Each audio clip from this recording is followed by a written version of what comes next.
Hey guys, ScannerDanner here with my son Caleb behind the camera at my brother's shop as usual, and today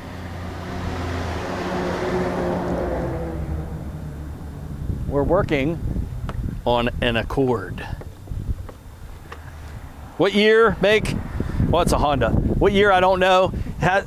It has a misfire.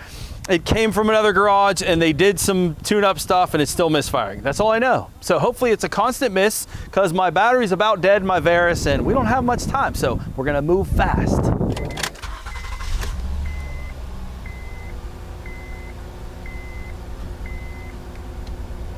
Do I feel it?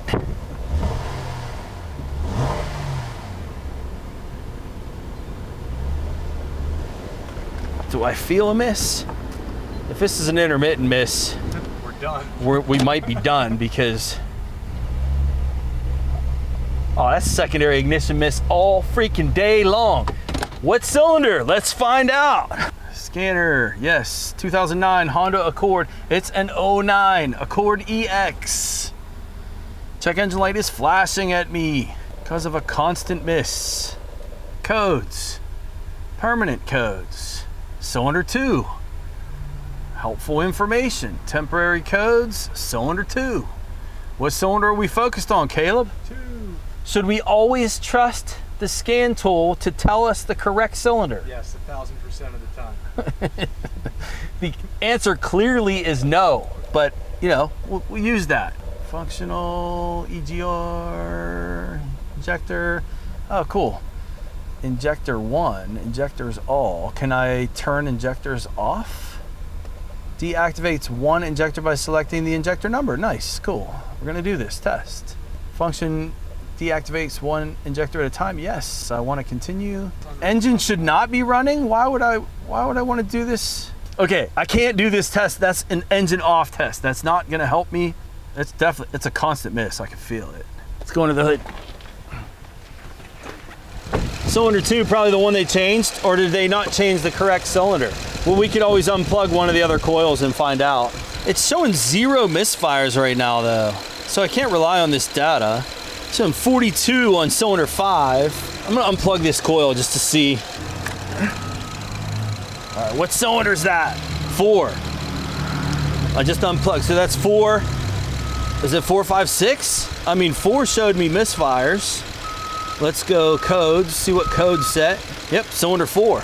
So if that's 4, that's cylinder 5. That's 5, and that's 6. And that means they changed the wrong one. Unless the one in the back, oh, that looks new too. So 4, 5, 6, that'd be 1, 2, 3. Let's see if this gives me firing order. Yep, 1, 2, 3, so center 1 in the back. 4, 5, 6 up front. Just a quick RPM drop test, listen.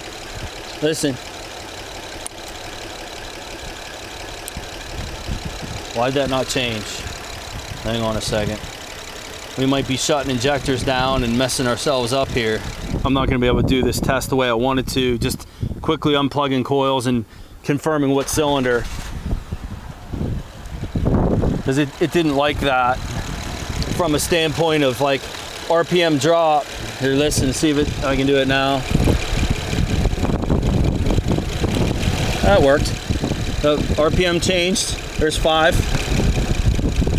RPM changed. There's 6.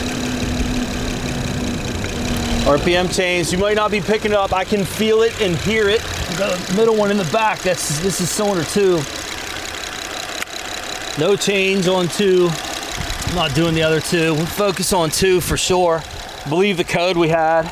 Cylinder ignition control circuit malfunction for number 2, and the fact that we set a control code for that one. I know we didn't set them for the front, I don't care, but the number 2 control circuit malfunction I'm seeing right here tells me it was being controlled. Let's do a cranking compression test.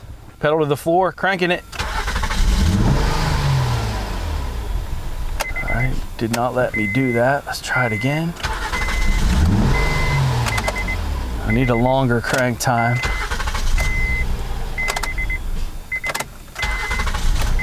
It sounds good, I think.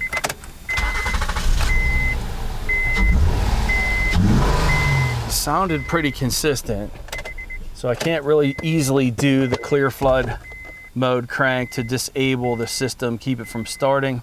Let's clear these faults because I set some. So I'm worried about fuel too. There's ways we can answer a fuel question, and that's going to be looking at some of my data. If this is a fuel issue, we're going to have much more positive trim numbers than if it's an ignition issue. So I'm interested in what my trims look like. That's going to be, okay, short-term fuel trim bank 1, short-term fuel trim bank 2. The way you interpret this, the 1.0 is our lambda number, 0.12 positive, that's positive 12% on bank 1. That's our misfiring cylinder. Let's see if I can prove a concept here. Okay, I cannot. I was gonna unplug a fuel injector to show you how much more lean it gets, but I can't get to the injectors. That is not an option. But based on what I'm seeing there, that's suggesting to me that this is ignition related, not fuel related. Computer's pretty smart, so it's probably shutting that injector off. Doing a smell test from the tailpipe, which I'm gonna do, might not really help me. Yeah, it smells pretty clean. You certainly hear the misfire. But I think that's because it's doing an injector shutdown. Let's get a primary waveform from it, see if we see something. And then from there, I'm trying to hurry with the scope. From there, we'll go old school, move some stuff around. Should be a power, ground, and a trigger signal. 2 of the wires I'll be able to get an amperage reading off of. 1 of them I will not.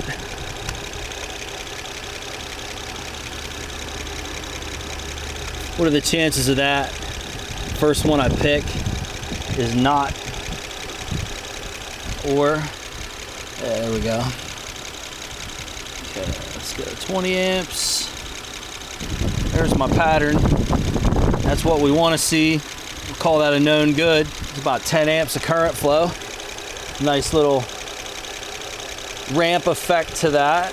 Let's see what the number 2 looks like in the back. Uh-oh, I got no control. I got no amperage here at all. That was the middle wire. That was on the middle wire here. Yeah, okay, I need some voltage measurements now. Working fast here, guys, I'm sorry. I'm focused on trying to get this test done before I lose my tool. Volts DC. We'll check all 3 wires. This should be that was the middle one I was just measuring previously. Got no voltage on that. I'm assuming that's the ground wire. You're not gonna see what I'm doing here, Caleb. The one I'm on in the back is this middle wire. I believe that's my ground, it's black. Got no voltage on that. This is the black-white one. It should be battery voltage on this one. It's inverted. Yep, battery voltage on that. And then the colored wire, this one's like blue and red. Up here, it's tan. This is a trigger signal. That's good. So that coil, this coil has everything it needs to fire, but I had no amperage. Let me go back to the solid black. Make sure this is just simply a bad coil, but it looks new, you know? Yeah, dude, 0. So my trigger signal's there, my battery voltage signal's there, my ground is there. I had no amperage. Let me go back to my amp probe again.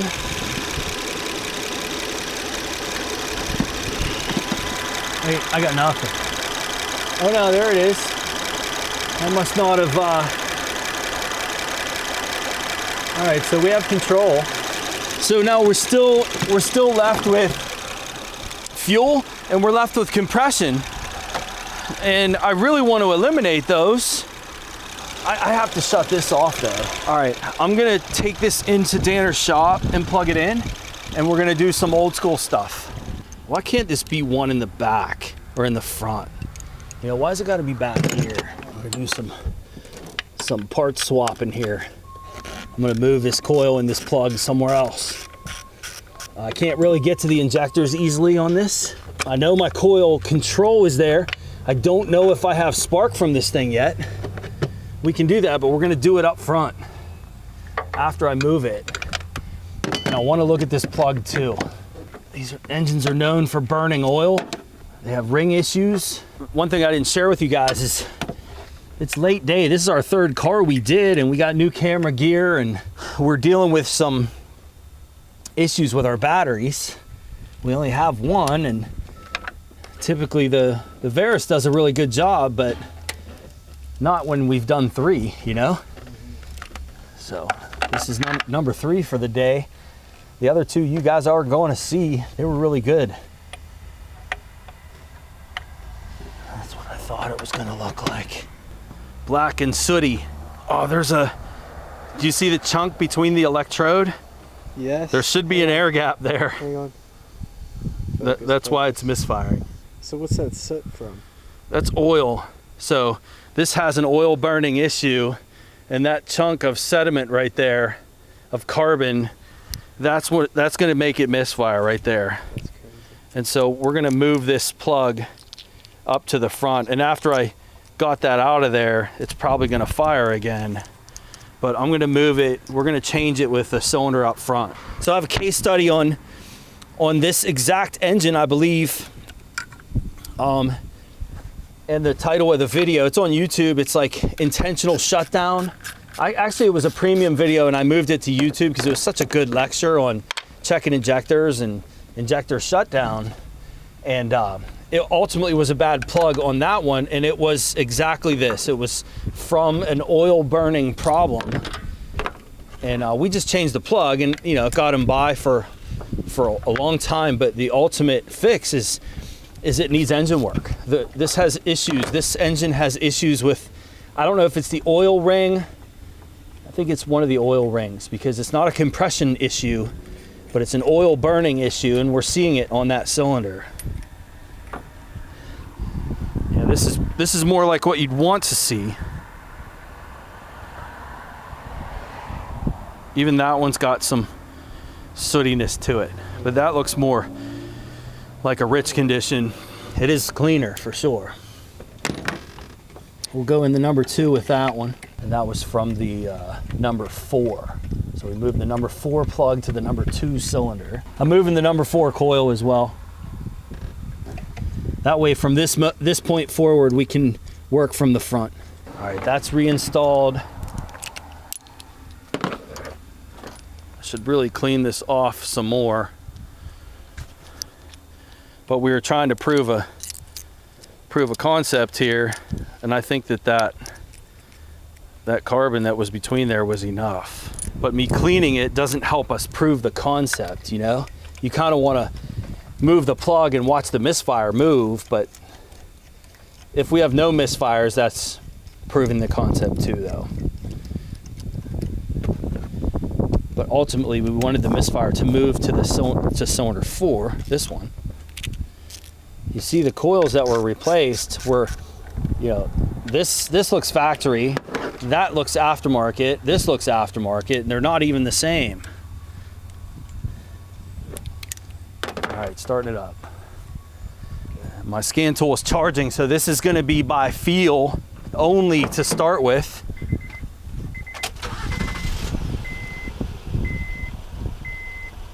But it's still missing.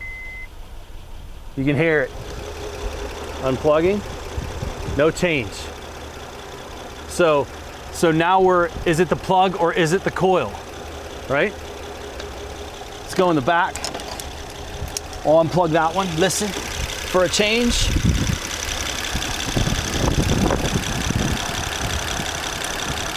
Unplugging now.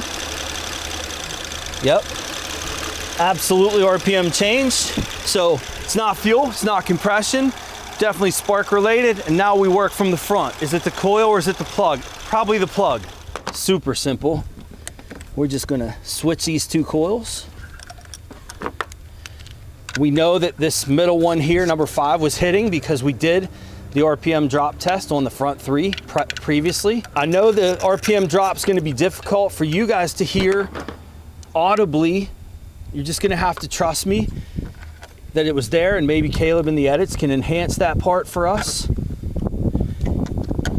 This final step is gonna prove plug or coil. You can have a good primary ramp. Remember, this was originally on the number 2, and we checked control, and we had a good primary ramp. You can have a good primary ramp and still not have a coil that fires properly. It can be arcing to ground outside of the coil itself, and you would not see that in a primary ignition current ramp pattern. Secondary would be ideal, but I couldn't read secondary on these. Starting to back up.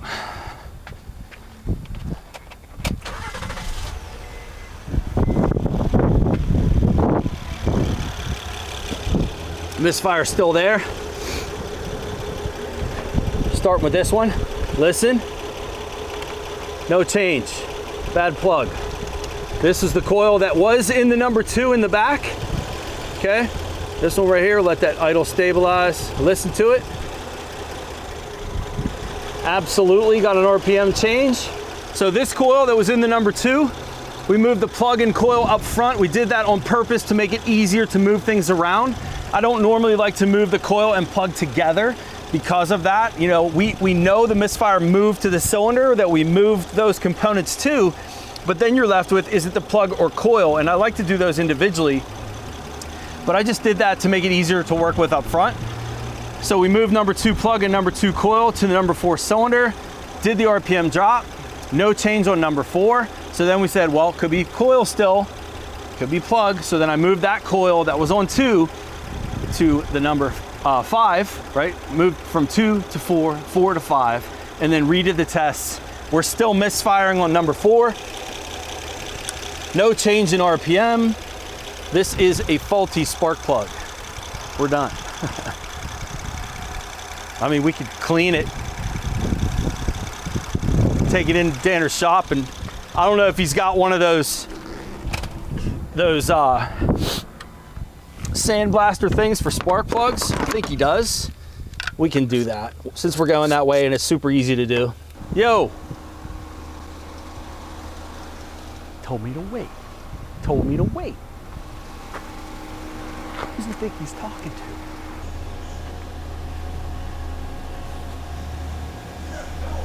No. Bad plug. It's a bad plug. Yeah. And that's from oil burning. So that engine's burning oil, which is typical of that. So did Pete put a coil in that cylinder and not a plug?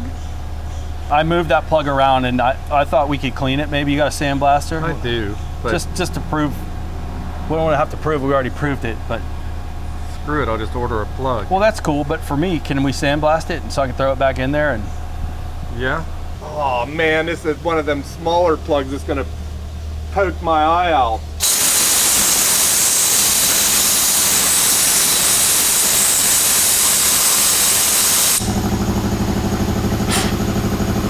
I'm out of feeds, man. I gotta order some. yeah.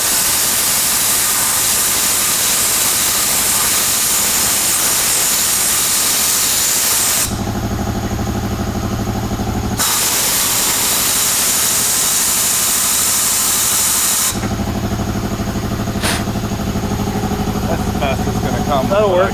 We'll go outside, I'll show you the plugs. That's ultimately from an oil burning issue. So it'll come back if you just do the plug. It needs an engine overhaul. So what that means is we're just gonna do the plug. If it was my car, that's all I would do too. Change the plug, drive it. Not rebuilding an engine for a little bit of oil burning. No. But the environment. But your catalytic converter. Yeah, but the grocery bills, but inflation after. Better. Not ideal. I don't think this is gonna fix this. And the plug's just shot. Let's see if our misfire's gone. Hey.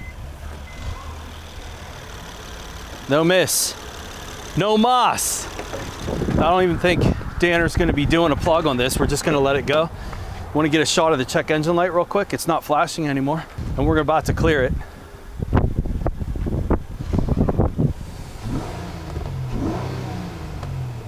Feels good. Probably still should do that one plug. I'll leave that up to Danner, what he wants to do. Ultimately, this needs more than that. We talked about that already. Let's clear the codes. Start the car. Check engine lights off. There are no codes present. Temporary codes, no codes present. The misfire counters really weren't helping us sitting still. Probably one where it needed to be driven to update because it was a constant miss. So that's it. Nice, quick and dirty one.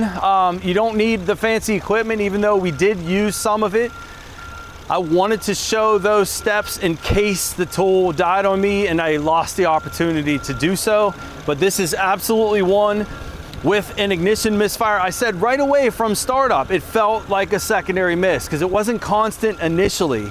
And when I revved it, brake torqued it, I could feel the classic coming and going feeling of the secondary ignition misfire. And what you can do from there, especially if it's identifying the proper cylinder on the scan tool, start moving things around. Do some cylinder drop tests. Now, some of you may have a question on the safety of unplugging the coils and saying, oh, you're gonna spike the computer. No, you're not. It's just a trigger signal that the computer is using to turn that coil on and off. You're not gonna hurt that circuit by unplugging the coil. That coil produces a massive voltage spike every time the field collapses. You're not gonna hurt anything by unplugging an ignition coil. And that's a valid RPM drop test. From there, using the code, cylinder 2, narrowed in, move the coil, move the plug. You followed the process, that was it. This needs some additional work, but given the environment, given the climate today, and you know, nobody's got money to put in their car, I'm fine with cleaning that plug and letting it go. If Danner wants to put a plug in it, we can do that too. This is going to happen again. The mileage on this car, yeah, it's 162,000 miles. Are you gonna pull the engine out, rebuild this at the cost of $3,000, $4,000 for a little bit of an oil burning problem, or are you just gonna keep driving it? We're just gonna keep driving it. That's the way this one's going. Guys, thank you so much for joining us. If you have any questions about the procedures we did, or you want more information on coil control, the trigger, the coil current ramp testing we did, right here on YouTube, my chapter 21 and 22 playlist is a good suggestion. And if you want more, you want to come into a classroom environment where I can really teach you this stuff, ScannerDanner.com, sign up for ScannerDanner Premium. It's 11 bucks a month. I got like 500 videos up there. Invite you into my classroom, train you online. Guys, thank you so much for joining us. We'll see you next time.